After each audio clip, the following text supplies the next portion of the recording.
Hi friends, இந்த fancy சாரிக்கு அழகான ஒரு டசல் மேக் பண்ண போகிறோம். இதுக்கு கட் பண்ணி வேஸ்ட்டாக வந்த கிளாத்தை அப்படியே எடுத்து வச்சுருக்கேன். இதை இப்போ ஸ்கொயர் டேப்பில் கட் பண்ணி எடுக்கிறேன். கட் பண்ணி எடுத்துட்டு அதை ஈவனாக கரெக்டாக கட் பண்ணிக்கோங்க. இப்போது இதை மாதிரி ட்ரையாங்குலர் ஷேப்பு கட் பண்ணிவிட்டு ரவுண்டாக கட் பண்ணால் போதும், அழகான ரவுண்டு கிடைக்கும்.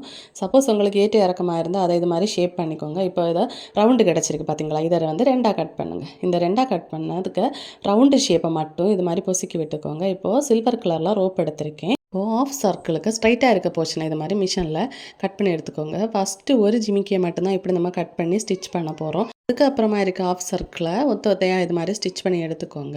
இப்போது ஸ்டிச் பண்ணதை உள் பக்கமாக மறைச்சி விட்டுட்டு நம்பர் 8 நீடில் இது மாதிரி நாட் போட்டுட்டு நம்பர் 5 பீடு வச்சு இது மாதிரி டசலாக கெட்டி எடுத்துக்கோங்க. ஒத்தையாக இது மாதிரி ஹைட்டுக்கு கெட்டி எடுத்தீங்கன்னா அழகான டசல் கிடச்சிரும். ஸோ நெக்ஸ்ட் டைம் நீங்கள் ட்ரை பண்ணுறப்போ இது மாதிரி ஸ்டிச் பண்ணிக்கோங்க. இஃபாக நிற்கிற கிளாத்தில் நீங்கள் இது மாதிரி ட்ரை பண்ணிங்கன்னா ரொம்ப அழகாக இருக்கும். வீடியோ இஷ்டப்பட்டெങ്കിൽ லைக் செய்ய மறக்கருதே. தேங்க்யூ.